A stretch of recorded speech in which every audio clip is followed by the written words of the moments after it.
Welcome back to our channel, where we dive deep into the extraordinary lives of some of the most intriguing and controversial figures in history.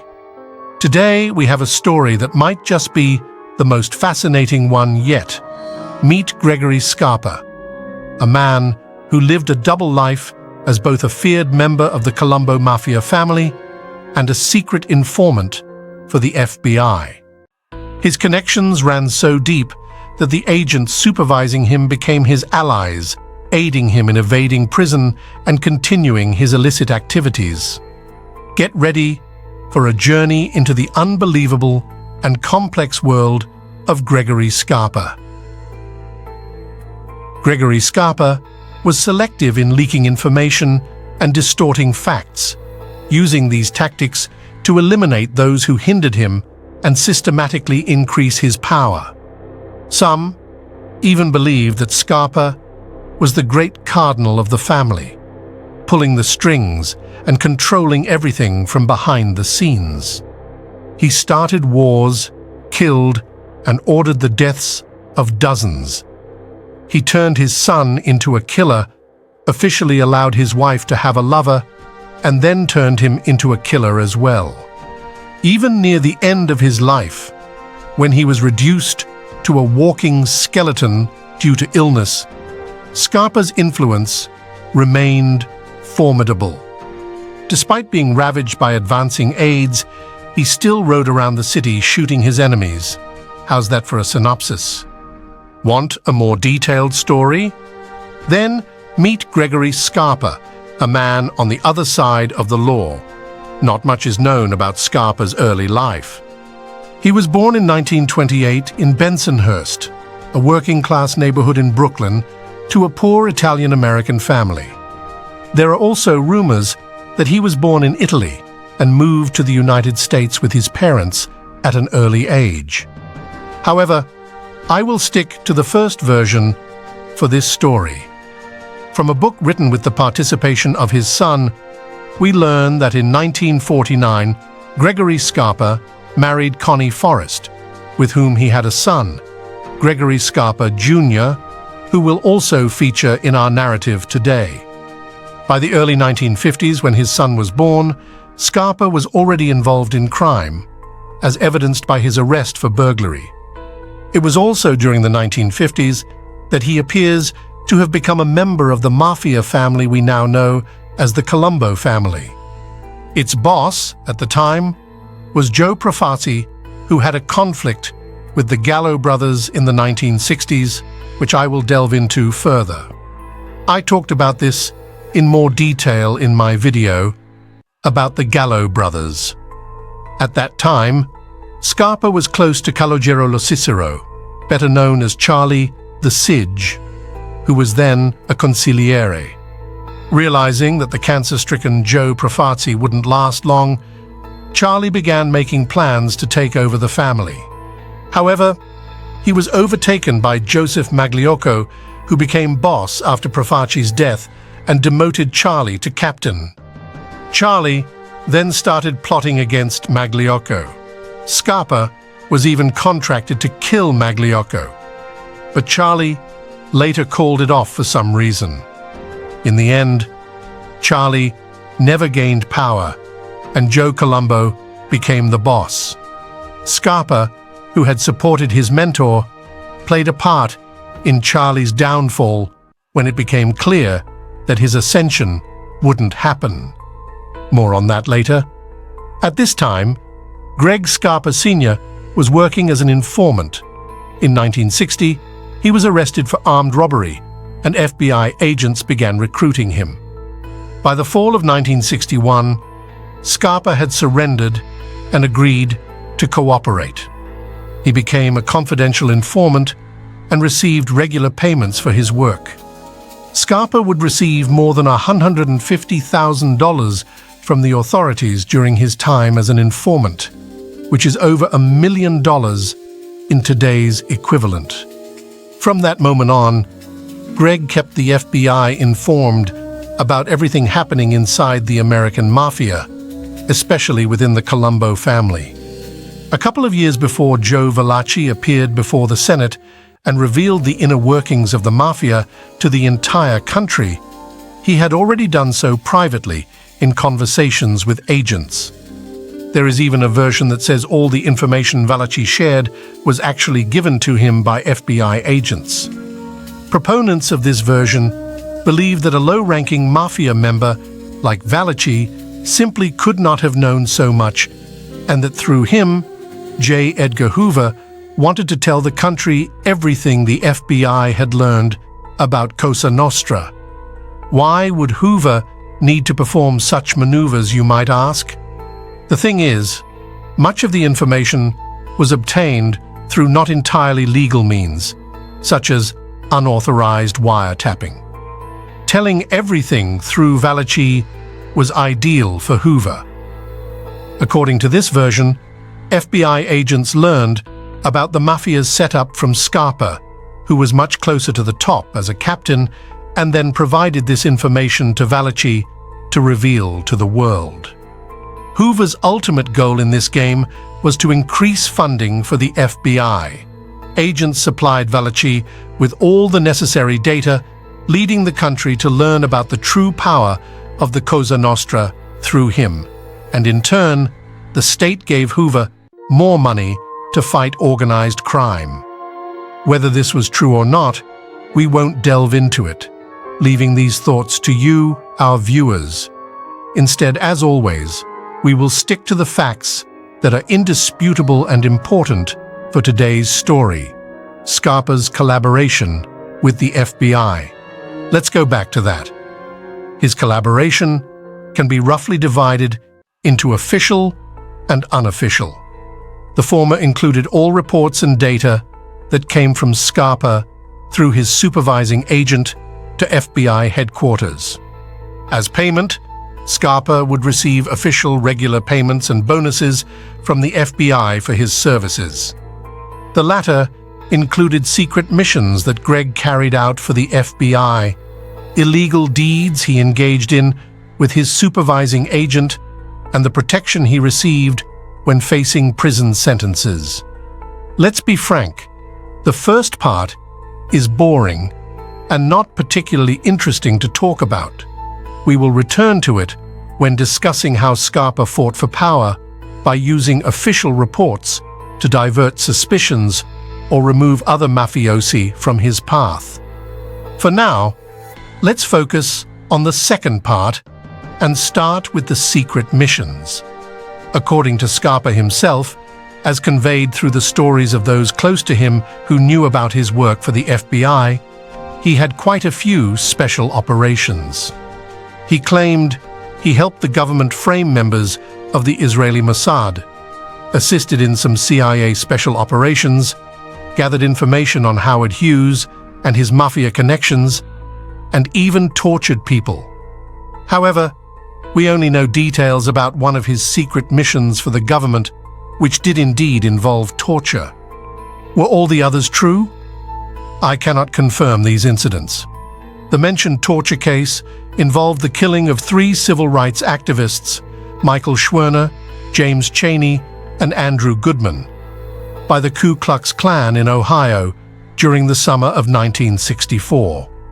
When they disappeared without a trace, public outrage ensued. The FBI took over the investigation, but despite their efforts, they couldn't find the boys, dead or alive. The Bureau suspected the involvement of the Klan, but couldn't prove anything. That's when Greg Scarpa was brought in. Scarpa abducted one of the Klan members and took him to a house deep in the woods. Inside the house, Scarpa started beating the man and demanded to know what happened to the missing boys. Whenever the captive provided some information, Scarpa would go outside and pass it on to the FBI agents waiting outside. They would verify the information, and if the man lied, the torture continued. The captive only gave up when Scarpa began cutting off his genitals. He confessed to all those involved in the deaths of the 3 boys and revealed where the bodies were buried. In the end, the FBI gained fame and honor and Scarpa received several commendations and had all his expenses covered. The man who was kidnapped was not believed by anyone when he claimed he was tortured by some rogue sadist in the FBI's service. Scarpa's main mistress, Linda Shiro, also accompanied him on this mission. Greg had a total of 3 constant women: his wife Connie, Linda, and the beauty queen from Israel, Lily Jani. However, Linda always remained the primary one. It must be said that she and Scarpa made a good couple. Scarpa met her shortly before the mission we talked about earlier, when he was around 40 years old, and she had just turned 18. Initially, their relationship was like something out of a romantic movie. However, Linda started feeling restricted in her role as the mistress. She wanted Greg to divorce his wife. Scarpa had no intention of doing that, but he was willing to live together with Linda and start a family without getting legally married. This didn't satisfy Linda. She was Catholic and wanted their children to be baptized according to all the rules, with both a father and a mother. When she couldn't convince Greg to divorce his wife, she decided to marry someone else. Her plan was as follows: find a gullible guy, charm him into marrying her, have children with Scarpa, baptize them, and then divorce the guy. In her view, this would satisfy all religious considerations. Scarpa had reservations about this idea, but he couldn't stop Linda from carrying out her plan. She proceeded with her plan regardless. The man she chose was named Charlie Shiro, and they got married in March 1968. Linda lived with Charlie, but spent all her free time with Greg. Scarpa would often be at the Shiro family home when Charlie was at work. Linda would disappear for days at a time without explaining much to her husband. For a while, Charlie made excuses for the chaos around him, but this situation couldn't last forever. He eventually found out about the affair after the birth of their first child, who was, of course, Greg's. Despite knowing about Greg's reputation, Charlie couldn't take any action. He simply waited for Linda to tire of playing this game, which eventually happened after the birth of Greg's second child. Linda decided it wasn't worth continuing the charade and divorced Charlie. If you think their personal lives became more traditional after that, you'd be mistaken. Greg found himself another mistress, Lily Jani, and Linda decided she deserved a lover on the side as well, preferably someone young and energetic to make their infidelity worth it. Whether this constituted true infidelity in the traditional sense is hard to say. Linda told Greg about her plan to see other people on the side. He didn't object. They both concluded that Linda had the right to explore this, believing it could bring new emotions to their intimate lives. This time, Linda chose a man named Larry Mazza, who delivered groceries to their home. It wasn't difficult for Linda to seduce him, and soon they became lovers. Linda would tell him her husband wasn't home, and they would indulge freely. Often this was a lie, with Scarpa in another room. After Mazza left, Greg and Linda, excited by what had transpired, would become intimate themselves. At some point, Linda thought it would be beneficial for Greg and Charlie to meet in person so that Scarpa could assist her lover with work, as he wasn't satisfied with his job as a courier. Under a pretext manufactured for Mazza, this meeting took place, and Scarpa offered him a new opportunity. He sponsored Larry, who then opened a betting station for an illegal lottery. Gradually, Scarpa involved Mazza more in his illegal activities, eventually making him one of the hitmen on his team. The issue of Mazza's relationship with Linda was openly discussed with him, as it deeply troubled Mazza. He even feared that the meeting where Scarpa addressed it would be his last. But he was fortunate. This unconventional love triangle lasted for about 15 years. In addition to Mazza, Scarpa also introduced his elder son, Gregory Scarpa Jr., whom I'll refer to as Junior, into the criminal world. From a young age, Junior witnessed the world his father belonged to, as Scarpa and his associates often gathered at their home to discuss matters or divide the spoils. While Junior didn't fully understand everything, he sensed something ominous in Scarpa's world. When Junior was a teenager, Scarpa revealed his true identity to him during a walk, explaining that he was involved in the Mafia and also worked for the government, portraying it as a service to the country. Scarpa likened himself to something akin to James Bond, which left a lasting impression on the young teenager. It was during this time that Scarpa began to introduce violence into his son's life. For instance, when Junior was 15, he got into a fight in a bar with an older man. Scarpa found out about it, took his son, and together they went to the bar. Scarpa brutally assaulted the man and then made his son kick the unconscious body. About a year later, Junior participated in a boxing competition where he lost a tough fight by decision. Scarpa then forced him to locate and beat up his opponent outside the ring. Junior couldn't find the guy, but this incident vividly illustrates the kind of upbringing Scarpa provided. Greg couldn't bear the thought of anyone being stronger than his son or disrespecting him, so he compelled Junior to adopt the same attitude. As Junior came of age, Scarpa began involving him in his illegal activities, gradually introducing discussions about killings. Scarpa gave him detailed instructions on how to execute killings effectively, dispose of bodies, and avoid getting caught. Although Junior wasn't comfortable with these conversations, his loyalty to his father kept him from objecting.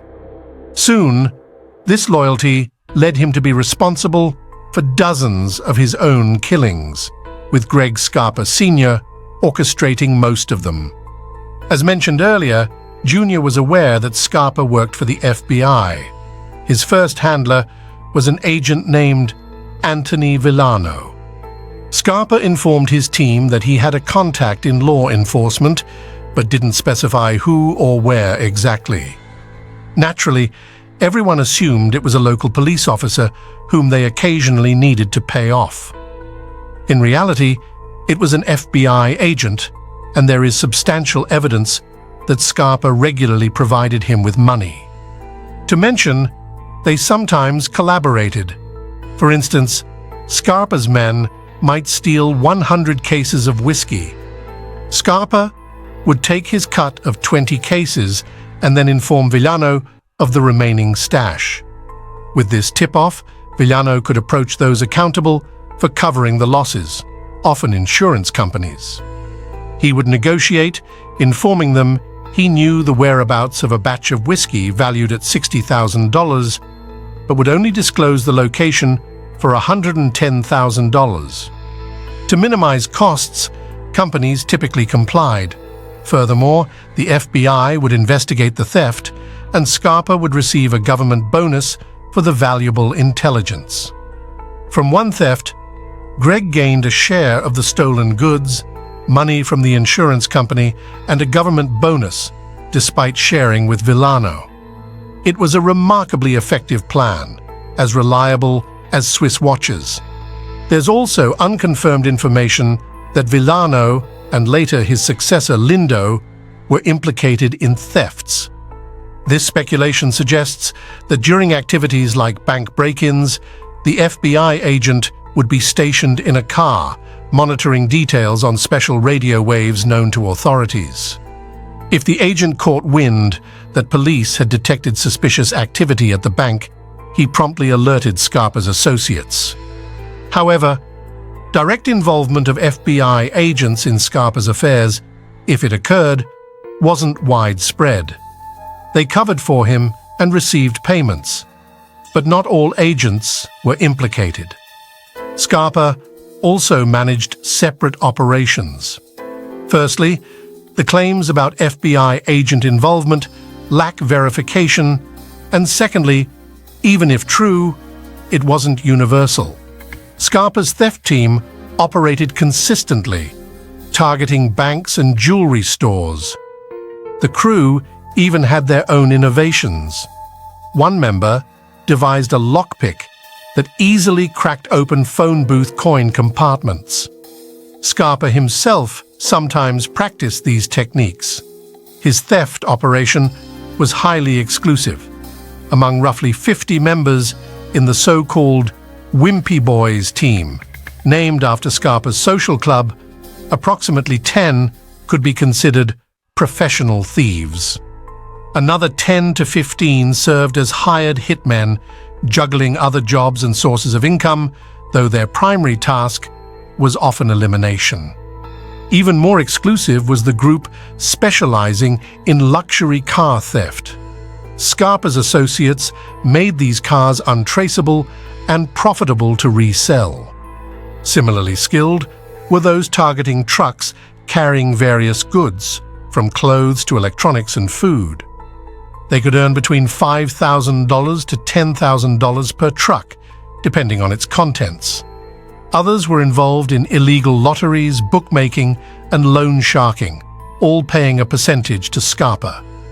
For instance, he provided $80,000 to loan sharks for street lending, collecting $100 per week for every $10,000 lent out. The loan sharks themselves could earn $300 to $400 on the same amount, making it a lucrative enterprise, especially given Scarpa's reputation and the certainty of collections. Continuing the list, one cannot overlook the presence of drug traffickers who operated within Scarpa's team, with even Junior involved in this illicit trade. Among the most notorious groups in Greg's organization were the Muscles, strongmen specialized in intimidation.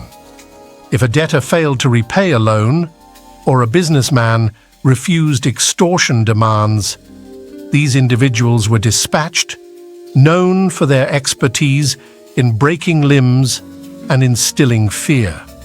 As evidenced, Scarpa and his team were involved in nearly every avenue of illicit profit, including fraud.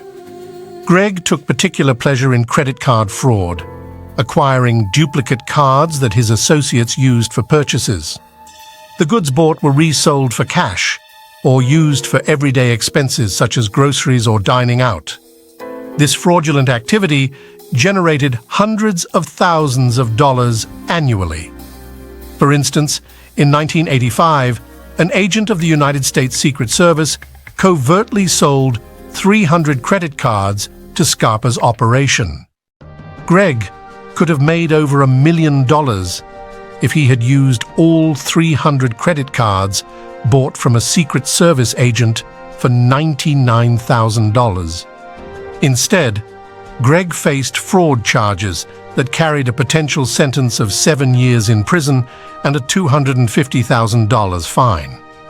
However, the FBI intervened and discovered that Scarpa had not paid the $99,000 but only considered the purchase. The judge also considered Scarpa's role as an informant, and authorities decided to spare him. By the time of this incident, Scarpa's FBI handler had changed from Villano to Deto. Villano stopped working with Scarpa in the mid-1970s due to an internal investigation that resulted in his transfer from New York and subsequent retirement. Scarpa, meanwhile, had ceased his collaboration with the FBI in 1975. However, in 1980, he was convinced to return by Agent Lind Deto, whom Greg quickly persuaded to collaborate with him, much like Villano. Scarpa provided Deto with information about individuals who obstructed his rise to power or posed a threat within the American Mafia. Deto, in turn, shielded Scarpa from legal repercussions and, according to some accounts, indirectly aided in several of Scarpa's murders. Typically, Deto would provide intelligence on targets' locations or alert Scarpa when someone planned to cooperate with authorities. For instance, this was evident in the case of Scarpa's close associate Joe Brewster. When Deto learned that Brewster intended to speak to the police, a move that could endanger both Scarpa and Deto, Scarpa ordered Brewster's assassination. Scarpa and Deto quickly found common ground and shared a goal where violence and abuse of authority were acceptable means. Their objective was clear: to enhance Scarpa's influence within the Mafia, thereby advancing Deto's career as well. Ultimately, they aimed to install Scarpa, or his proxy, as the boss of the Colombo family, placing an informant at the highest echelon of the American Mafia, potentially facilitating the downfall of numerous criminal enterprises. The entire organization operated like a house of cards. To substantiate these claims, let's consider a few concrete examples of this duplicity. We'll start with how Scarpa got rid of Charlie. As mentioned at the very beginning, when Charlie wielded significant influence in the Colombo family, Scarpa spoke favorably of him in reports to the FBI, even while providing information about his crimes. However, as Charlie began losing power and hitting rock bottom, Scarpa's rhetoric changed. He started almost insulting Charlie in his reports to the agents. This shift was part of a very calculated game. Recognizing Charlie's weakness, Greg began plotting a cunning conspiracy against him. Pay attention now. Scarpa slowly started feeding the FBI information about Charlie's deteriorating relationships with his sons. Then Greg either struck a deal with Charlie's grandson Richard or simply robbed him. While Richard was at work, transporting company stocks worth hundreds of thousands of dollars from one place to another, Scarpa told the FBI that he had nothing to do with it, but knew where some of the stocks were kept. The agents found them there. Scarpa also implied that Charlie might have been behind the robbery because one of Charlie's men contacted Greg with an offer to buy the stocks. Richard was summoned to answer questions before a grand jury. Sometime later, Richard was found dead. Immediately after his death, the chief assistant district attorney in Brooklyn, Elliot Golden, named Richard a star witness, thus confirming the motive for his murder and fears that he had started cooperating with the authorities.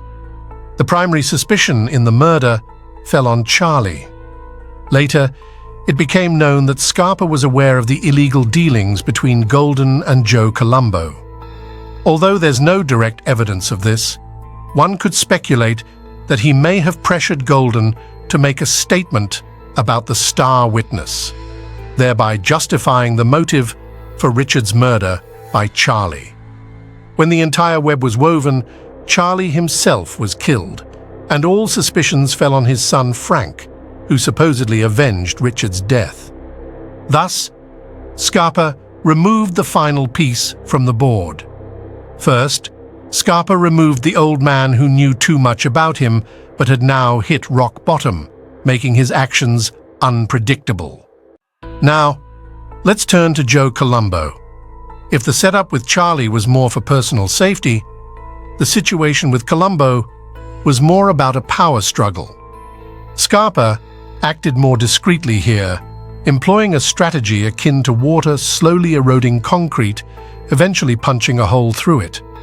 In simpler terms, he seized every opportunity to undermine Colombo. In 1967, Scarpa informed the FBI of the location of Colombo's son's wedding, allowing undercover agents to capture several new faces. A year later, Scarpa reported Colombo's son for planning to melt down silver coins and sell them as precious metal at a higher value than their nominal worth. When Colombo's son was arrested, Joe staged a multi-day protest, and Scarpa helped him with that, while simultaneously keeping the FBI informed of Colombo's plans. Scarpa was also one of the most active members of the Italian-American Civil Rights League, supposedly working for the organization's interests. The Italian-American Civil Rights League, established by Colombo to protect the rights of Italian Americans, further cemented Scarpa's relationship with the boss. After that, information began to flow to the FBI about Colombo's earnings and the corrupt connections he had at his disposal. Now we approach a very interesting version of why and by whom Joe Colombo was killed.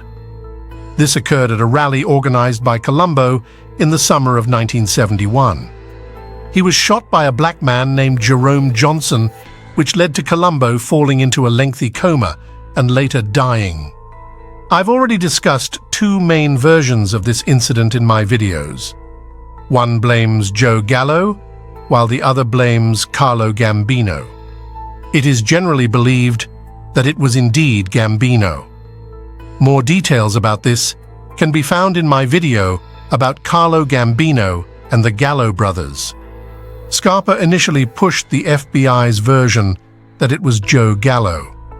At first, he said that all was well between Colombo and Gallo, but shortly before the assassination, he radically changed his opinion and started to say that a war might break out soon. He mentioned that Colombo feared an attack, citing as evidence a car with African Americans circulating in his neighborhood.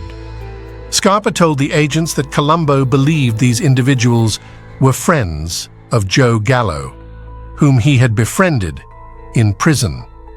Moreover, after the assassination, Scarpa was able to tell the FBI a surprising amount about the shooter, even though neither the police nor other informants knew much about Johnson. All of this raises the idea that Colombo might have been killed by Scarpa, who then shifted all the blame onto Joe Gallo. However, these are only speculations, as the evidence in this regard is too indirect. What we do know for certain is that after Colombo's death, Scarpa immediately shifted his focus to Carmine Persico, who would later become the new boss of the family. The first thing Scarpa did was accuse Persico of killing Joe Gallo. But that was just the beginning. Multiple bosses being imprisoned due to a conspiracy known as the Concrete Club. The essence of this scheme was that mobsters from different families conspired to take over the construction industry in New York, extorting money from construction firms. Scarpa also provided the FBI with an address where members of the Colombo family, soldier Ralph Scopo, underboss Gennaro Langella, and Captain Dominic Montemarano, were discussing matters related to the Concrete Club. FBI agents installed listening devices there. These recordings, among others, led to the arrest of the mobsters as well as the family boss Carmine Persico, who ended up in prison for 100 years in the late 1980s. With a couple of informants and the help of others, Scarpa quickly eliminated 3 higher-ranking members of the family. However, he had no intention of stopping, even though by that time he was fatally ill. The illness began with persistent back pain, the cause of which was unknown, but Greg fought it by regularly taking painkillers. This, in turn, led to gastrointestinal diseases culminating in internal bleeding. In 1986, doctors performed an operation and saved Scarpa's life, but he also needed a blood transfusion.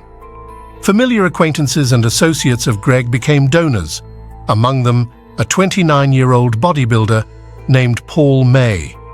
Shortly after the blood transfusion, May passed away. It turned out that he had contracted AIDS from intramuscular injections of anabolic steroids using the same needle as several other bodybuilders. His weakened immune system couldn't fight off pneumonia. Scarpa then got tested, and the results were bleak. He was also infected. He fought the disease as best he could, but it inexorably took its toll. Nevertheless, this did not stop him from continuing to scheme and kill people. By the early 1990s, Scarpa found himself in the leading role in the bloodiest mafia war of that decade, named the Third Colombo War. The most common version of its beginning suggests that the acting boss, Vic Orena, decided to rebel against Carmine Persico, who was the true boss and was incarcerated. However, there is another version where Scarpa is depicted as the mastermind behind the conflict, deliberately instigating tensions and manipulating both sides to further his own agenda. Scarpa was the puppet master who initiated this war. Orena was the antithesis of Scarpa. He made his money mostly from non-violent crimes and was against the drug trade. He was also loyal to the Persico faction of the family for most of his mafia career, and Carmine trusted him so much that he made him his acting boss when he went to prison in the late 1980s for the Mafia Commission trial. Scarpa didn't like this arrangement, so he started to get closer to Orena on the one hand, while on the other hand, making it seem like Vic believed in him so much that he wanted to betray Persico and take full power into his own hands. Scarpa carried out his plan with the help of a guy named Hugh Casso, who had been working with his team as a partner for a long time. Scarpa first lobbied for Casso's admission into the family, where he was placed on Vic Orena's team. As Casso grew closer to Orena, Scarpa had his eyes and ears in the camp of his main opponent in the power struggle. Casso played his role so skillfully that Orena started to trust him a lot and helped him with his career. In the Mafia too. Thus, with one secret and one obvious patron, Cesar went from a soldier to a consigliere in a matter of years. However, it should be noted that Scarpa's loyalty was based more on fear than on love. On the one hand, Cesar did have a good relationship with Orena. Vic even helped him distance himself from Scarpa. But Greg scared Cesar too much for him to break the bond completely. Additionally, rumors were constantly circulating in the Mafia that Scarpa was an informant. No one could prove anything. But that scared Cesar too. For Greg knew where the bodies of the people Cesar had killed on his orders were hidden. Scarpa realized that fear alone would not be enough to make Cesar go against Orena. Cesar had gotten too close to him, and it would be foolish to dismiss the possibility that he might betray Greg. Nevertheless, Scarpa had already decided to get Vic out of his way and started weaving his web again. Angelina to poll the captains on whether they supported Persico's rule. When Angelina did so, Orena eliminated him. It would later turn out that Angelina was killed for a different reason, generally on the orders of Persico himself. However, when sometime later Cesar was appointed consigliere and Orena asked him to make the same inquiry, Cesar became nervous. Scarpa, on the other hand, added fuel to the fire by telling him that he had heard Cesar was being prepared to be assassinated when he went to the ceremony for accepting new members, which he, as consigliere, was obliged to attend. Eventually, Cesar, under pressure from Scarpa, decided to kill Orena, but the attempt was unsuccessful. After this, the family split into two factions. One sided with Orena and the other with Persico, who by this time was convinced that Orena was indeed plotting a coup. There were talks for a while, both between the factions and with other families, but in November 1991, there was a complete assassination attempt on Scarpa, signaling the start of a full-scale war. Greg himself was involved in 4 murders in this confrontation. Despite looking more like a walking skeleton due to advanced aids, he traveled around New York with a gun, seeking out enemies and mercilessly shooting and killing them. However, Irina was still alive. And then Scarpa began to realize his other plan. If he couldn't kill Vic, he decided to put him away, especially since the groundwork for this was already laid. This plan centered around the murder of Tommy Osira, for which Irina was eventually imprisoned. Osira was killed by Scarpa because Tommy suspected that Greg was an informant and started discussing it with other gangsters. We know this from the testimony of Greg Scarpa Jr. It's also known that when the Colombo War broke out and it became clear that Scarpa couldn't kill Irina directly, he planted the guns from that crime on Vic. This move initiated Irina's apprehension. In fact, Vic was convicted based on circumstantial evidence, rumors, hearsay, and a weapon that was planted on him, devoid of fingerprints. After his imprisonment, the war stopped, and so did Scarpa's multi-pronged scheme. Before I tell you about the fall of the Grim Reaper, as Greg was called, I want to take a moment to discuss the murders he committed, as this aspect is crucial in understanding his character. We've previously discussed the murders of Charlie and Joe Brewster, as well as the 4 killings during the Colombo's Third War. However, Scarpa didn't stop there. There was also Dominic Suma, who complained to family captain Anthony Scarpa about Scarpa Jr. being insubordinate during a heist. Greg remembered this and patiently waited for Suma to make a mistake so he could obtain permission from the family boss to kill him. When the opportunity arose, Scarpa pulled the trigger himself. Additionally, there was his mistress Lily, the John's lover, who was planning to talk to the IRS about Scarpa and their joint business interests. Greg personally shot her. There was also a man in his social club who owed money to his loan shark. And another time, he killed a regular limousine driver for insulting Scarpa Jr. Greg also killed another driver when he found out he was trying to molest his daughter. I've chosen these examples out of about 24 murders attributed to Scarpa to show you that Greg could kill for just about anything, from a power struggle to a simple insult.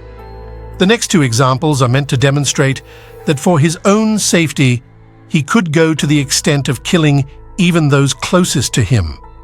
The first example is the death of Scarpa's older brother, Salvatore. By the end of the 1980s, their relationship wasn't the best. Salvatore, seeing how his brother repeatedly evaded accusations, the latest of which was an almost assured case involving credit cards, began to speak about suspecting Greg of working for the government. Scarpa killed him for this. The second example is Gus Farasi, who was Scarpa's nephew. He was quite close to Greg and worked on his crew. However, when Farasi killed a Drug Enforcement Administration agent, Scarpa publicly distanced himself from him in an interview, fearing that such a connection could harm him. As Farasi was a major target for law enforcement agencies, several New York Mafia families were interested in his murder, and Scarpa either helped them find his nephew or killed him himself. Greg was never punished for any of these murders, all thanks to his FBI guardian angel, Lynn Deto. However, Deto was not omnipotent, and his subordinates were beginning to suspect more and more that their boss was not just supervising their most valuable informant, but was playing a double game. Agent Chris Favo proved to be the most incredulous. He had long suspected Deto, but he was finally convinced when the loan shark, Carmine Imbali, was arrested. Imbali began to cooperate with the authorities and revealed that he had heard Scarpa bragging at dinner about killing a man. The prosecutor's office, to whom Imbali told this, passed the information to Chris Favo, who reported it to Deto. Within a couple of days, Imbali said there was a rumor on the streets that Scarpa wanted to kill him. Favo easily traced the pattern here, but couldn't believe it yet. The final straw for Favo, which tipped the scales toward refusing to trust his boss, was a conversation with Deto after the murder of arena supporter Larry Lampasi. When Favo informed Deto of this, he replied, "Yeah, we're definitely going to win." It wasn't hard to guess that Deto was specifically referring to the war in the Colombo family. As an FBI agent and the superior overseeing teams capturing members of the Bonanno and Colombo families, he had no business empathizing with anyone in an armed conflict. This clearly indicated that Deto was engaged and taking Scarpa's side. Favo began to act without consulting Deto as much as possible. He installed listening devices in the home and car of Scarpa's team member, Joseph Ambrosino. Those recordings helped link Scarpa to 2 murders and 1 attempted murder.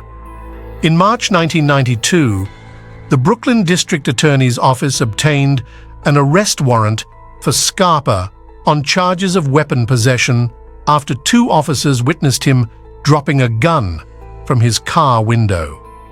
Deto was with Scarpa during this period, but did not arrest him or inform the prosecution of his whereabouts. Meanwhile, Favo, circumventing Deto, obtained an arrest warrant for Scarpa for conspiring to commit murder. At the same time, Favo received it and began watching Greg completely unsuspectingly, assured by Deto that everything was fine and he had nothing to worry about. First, Scarpa appeared in court over an issue with poorly sanitized blood at a hospital that infected him with AIDS, where he won $350,000. He then attended the court proceedings for illegal possession of a firearm. It was here that Favo arrested him as he left the courtroom. By that time, Scarpa's health was terrible, and he looked like a walking skeleton.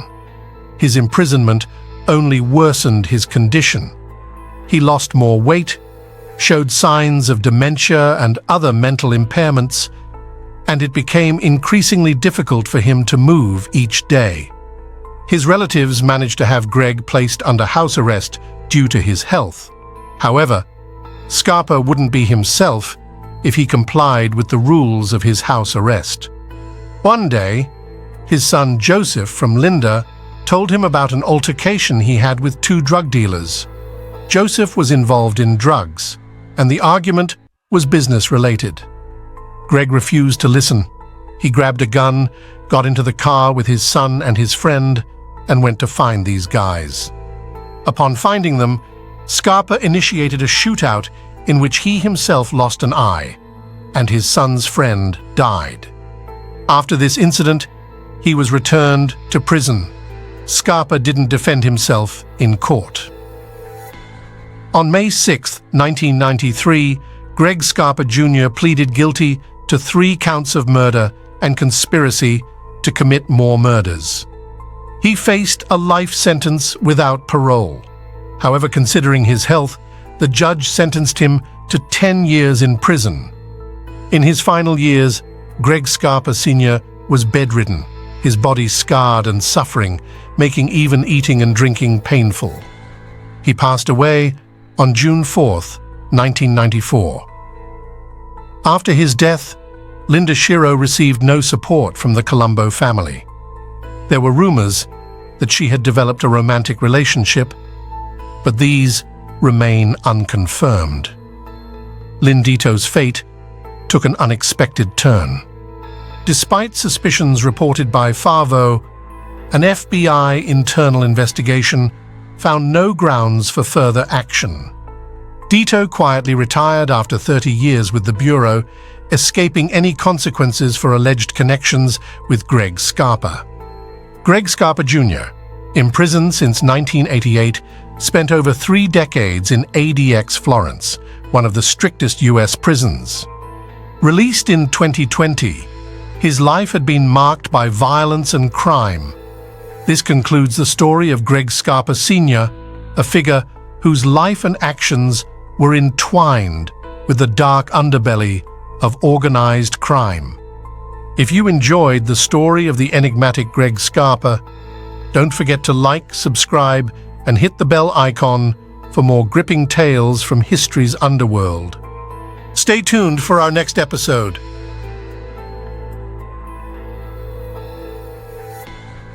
Thank you for watching.